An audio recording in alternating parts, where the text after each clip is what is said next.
ఇప్పుడు కాదు, అసలు నువ్వు మారు మనసు పొందకముందే, నువ్వు పిల్లవాడిగా ఉన్నప్పటి నుంచే వెంటాడుతున్నాడయా.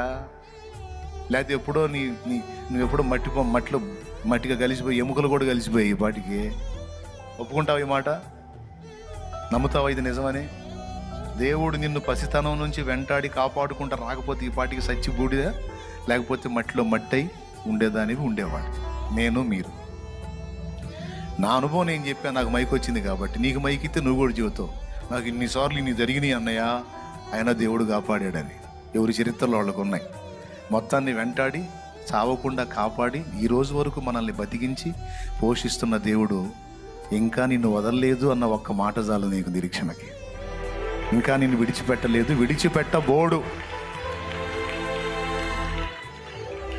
కంటికి రెప్పలా నువ్వు ఆయన ఎరగకముందే నిన్ను కాపాడుకున్న దేవుడు ఆయన నెరిగిన ఈ దినాన మరి నిశ్చయంగా నీ చేయబట్టుకొని ఉన్నాడు.